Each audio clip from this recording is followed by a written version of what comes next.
मानी तो दोनों टांगें तोड़ देगा। तभी हीरो बीच में कूद पड़ता है। फैटी को बोलता है, लड़की से दूर हो जा अभी। फैटी मुड़कर हीरो को कहता है, जा अपनी मॉम की गोद में बैठ, दूध पी, वरना तेरी पिटाई कर दूंगा। हीरो को कोई फर्क नहीं पड़ता। वो सीट से कूदता है और स्टेज की तरफ बढ़ता है। बोलता है, बच्चों को उनके पेरेंट्स की लॉ मानने के लिए मजबूर करना इलीगल है, इंपीरियल लॉ के अकॉर्डिंग। और किसी को डेट चुकाने के लिए बॉडी बेचने के लिए फोर्स करना भी इलीगल है। फैटी गुस्से में हीरो का कॉलर पकड़ता है, उसे हवा में उठा लेता है। कहता है, आज तेरा आखिरी दिन है धरती पर। लेकिन उसे पता नहीं किससे पंगा ले रहा है। हीरो बस उंगलियों की एक हल्की सी हरकत करता है और मेनेसिंग पर्पल ऑरा बनती है। तीनों गूंज जमीन पर गिर पड़ते हैं। हीरो सोर्ड निकालता है और फैटी की तरफ तान देता है। गूंज समझ जाते हैं कि अब केस हाथ से निकल गया है। वे पूंछ दबाकर भागने लगते हैं। जोई घायल वर्कर के पास जाती है और उसे उठाने में मदद करती है। हीरो वर्कर से कहता है, अगर ये लोग दोबारा आए किसी को हरास करने तो मुझे भेज देना। जोई उसे बिजनेस कार्ड देती है। वर्कर हैरान हो जाता है, ये लड़का असल में इस किंगडम का प्रिंस है। हीरो को फैनफेयर से कोई मतलब नहीं। वो मुड़कर आली से पूछता है, तुम्हारा मंथली एक्सपेंस कितना है? वो सोचती है, अपनी माँ के ट्रीटमेंट का भी खर्चा है। फिर बताती है, लगभग $600 के आसपास। हीरो कहता है, मैं तुम्हें हर महीने $2500 दूंगा ताकि तुम सिंगिंग पर फोकस कर सको और बेहतर बन सको। वो सुनकर शॉक्ड हो जाती है, यकीन नहीं होता। हीरो आगे कहता है, जैसे जैसे तुम बेहतर होती जाओगी सैलरी भी बढ़ती जाएगी। फिर वो कहता है, बस गाना पूरा करो, मुझे अंत सुनना है। और वापस अपनी सीट पर चला जाता है। शाम को जब हीरो घर लौटता है, मेड्स उसे ग्रीट करती हैं। तभी वो देखता है, दोपहर के वे गूंज जमीन पर सिर झुकाए खड़े हैं, बेगिंग कर रहे हैं कि उन्हें ऑडियंस मिले, माफी मांगना चाहते हैं। हीरो समझ जाता है, अब इन्हें पता चल गया कि वो प्रिंस है। फिर भी वो इन्हें एंटरटेन नहीं करता। मेड से कहता है, इन्हें वापस भेज दो, प्रिंस के पास रैंडम लोगों से मिलने का टाइम नहीं है। तभी उसका बड़ा भाई हेनरी आता है। कहता है, सही फैसला किया, इन प्लेब्स से कभी भी मिलने लगोगे तो प्रिंस की अथॉरिटी कम हो जाएगी। हीरो बताता है, सिर्फ इसलिए नहीं टाला, मैं चाहता हूं कि ये सोचें कि मैं अभी भी उस लड़की वाली हरकत से बहुत गुस्से में हूं। शायद इससे डर जाएं और दोबारा उसे परेशान न करें। हेनरी पूछता है, वो लड़की कौन है? तुम इतना इन्वेस्टेड क्यों हो? हीरो कहता है, वो बहुत अच्छी सिंगर है। अगर वो इम्प्रूव करती रही तो किंगडम के लिए एसेट बन सकती है। हेनरी मुस्कुराता है, कहता है, तुम बहुत यंग हो, फिर भी सिचुएशन की कॉम्प्लेक्सिटी समझते हो जैसे एडल्ट। गैरी तुम्हारे एज का है लेकिन बच्चा बना रहता है, तुम जितने स्मार्ट नहीं है वो। हीरो पोलाइटली कहता है, गैरी भी जल्दी समझने लगेगा। वो जानता है कि हेनरी और गैरी असली ब्लड ब्रदर्स हैं, सेम मदर से। वो अलग मदर से है। हेनरी बात को सोर्ड पर ले आता है। कहता है, सोचा नहीं था पॉसिबल होगा, लेकिन तुमने सीरियसली सोर्ड मास्टर कर लिया। पूछता है, वो सोर्ड कहाँ है? इतना बड़ा कैसे कैरी करते हो? हीरो उठता है, मैजिक यूज करता है। सोर्ड तुरंत उसके सामने समन हो जाता है। हेनरी शॉक्ड हो जाता है। कहता है, पहली बार किसी को ऐस से चीज निकालते देखा, कितना अंदर डाला था, दर्द हुआ। हीरो हंसते हुए कहता है, ऐसा कुछ नहीं, सोर्ड को स्मॉल साइज में श्रिंक करता हूँ, फिर स्लीव के अंदर हाइड कर देता हूँ। हेनरी हैरान होकर बैठ जाता है। सांस छोड़ते हुए कहता है, तुम सच में अमेज करते हो। ये सोर्ड कर्स्ड माना जाता था। 200 साल से ज्यादा समय से नेशनल ट्रेजर्स में बंद था। रिटन हिस्ट्री में कोई नहीं जीत पाया था इस ब्लेड को। रात को हीरो एक सेलिब्रेशन में जाता है। वहां वो गूंज अभी भी जमीन पर पड़े दिखते हैं। फैटी फिर गुस्सा होकर चिल्लाता है, मुझे इग्नोर मत कर, कहीं भी मार सकता हूं तुझे, हाई एंड माइटी मत बन। हीरो जवाब में सोर्ड से थोड़ी सी एनर्जी रिलीज करता है। फैटी फिर घुटनों पर गिर पड़ता है। हीरो कैरेज में बैठकर वहां से निकल जाता है। एक ओल्ड मैन नाम राय उसे अंदर वेलकम करता है। बॉल रूम में खबर फैलती है, 13वां प्रिंस आ गया। सब एक्साइटेड हो जाते हैं। राय सोर्ड के बारे में पूछता है। हीरो बताता है, ये लेजेंडरी सोर्ड है, कर्स्ड माना जाता था। क्राउन प्रिंस एल्बर्ट ने पर्सनली गिफ्ट किया है।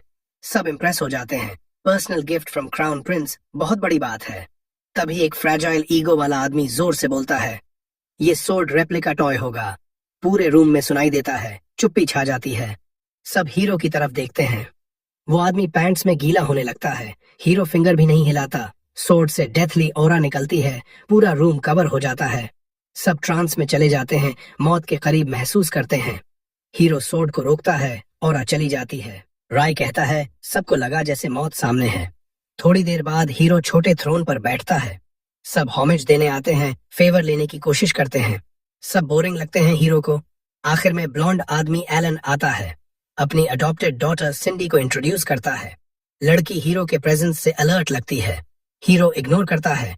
एलन से पूछता है कैसे अडॉप्ट किया। एलन बताता है स्लेव मार्केट से खरीदा था। बहुत will power, quick learner, socially intelligent. कोई अपना बच्चा नहीं था तो अडॉप्ट कर लिया। हीरो मुस्कुराता है, कहता है ऐसी स्टोरीज पसंद है मुझे। दोनों को मैंशन पर इनवाइट करता है और बात करने को। एलन खुश हो जाता है। हीरो बाद में रे को बताता है मैंने इन्हें इसलिए एक्नॉलेज किया क्योंकि सिंडी मेरी पावर के बारे में अवेयर है। डेमोन्स्ट्रेशन के लिए थोड़ी एनर्जी रिलीज करता है। सिंडी तुरंत मुड़कर चेक करती है, अटैक तो नहीं आ रहा। कुछ दिन बीतते हैं। हीरो मार्केट में स्ट्रोल कर रहा होता है। एथ प्रिंस ऑस्कर मिलता है। दोनों साथ मार्केट घूमते हैं, इंटरेस्टिंग चीजें देखते हैं। एक ग्रिमवार दिखता है। जैसे ही हीरो उठाता है उसका एक स्टैट एस रैंक हो जाता है। इंटरेस्टेड होकर खरीद लेता है। सॉर्ड रिएक्ट करता है। ऑस्कर पहचानता है पुराना मैजिकल टोम है। अचानक किताब खुलती है। ह्यूज मॉन्स्टर बाहर निकलता है। ऑस्कर हीरो को सेफ्टी में जाने को कहता है।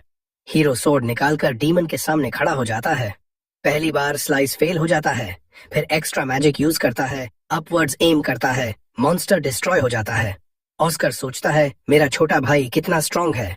शॉपकीपर दौड़कर आता है, बो करता है। अपनी शॉप का एक आइटम दिखाता है, मैजिकल रिंग।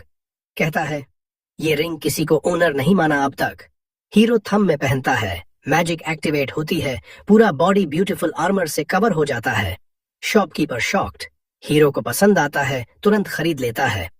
ऑस्कर कहता है गिफ्ट है मेरा, मत पे करो। फिर हीरो थिएटर जाता है आली को देखने। कैरेज से उतरते ही फैटी सोर्ड से अटैक करता है। हीरो रिंग का शील्ड यूज करके ब्लॉक कर लेता है। कैरेज ड्राइवर फैटी को सबड्यू करके पकड़ लेता है। हीरो इग्नोर करता है, ऑडिटोरियम में जाता है। वहां दो ड्रंक मैन आली के ऊपर लड़ रहे हैं। हीरो मैजिक से उनके क्लोथ्स डिस्ट्रॉय कर देता है।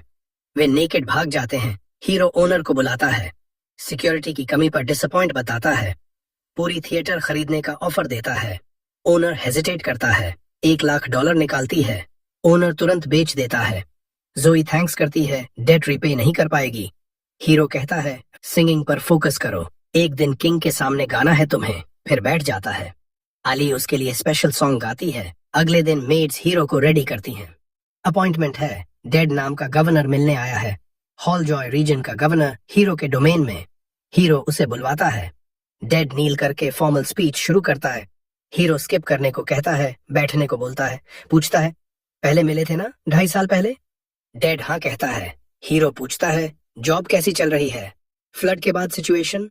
डेड का चेहरा ग्लूमी हो जाता है। हीरो समझ जाता है हालत अच्छी नहीं। हॉल जॉय एम्पायर का मेजर फूड ग्रेन एरिया है, लेकिन फ्लड प्रोन है। एम्परर ने वाटर मेज बैकग्राउंड वाले डेड को इसलिए गवर्नर बनाया था। हीरो प्रॉब्लम्स पूछता है। डेड बताता है फंडिंग नहीं है, बिना पैसे के कुछ नहीं हो सकता। हीरो हैरान, इंपीरियल ऑर्डर था फंड्स इश्यू करने का। डेड कहता है होम मिनिस्ट्री फंड्स रोक रहा है, एक्सक्यूजेस बनाता है। हीरो समझता है। डेड को साथ लेकर फाइनेंस मिनिस्टर मैवरिक के पास जाता है। मैवरिक जूसी स्टेक खा रहा है। हीरो सीधा पूछता है हॉल जॉय को रीबिल्ड के पैसे क्यों नहीं दे रहे। मैवरिक रीजन बताने लगता है। हीरो वॉर्न करता है अगर बोला कि बच्चा नहीं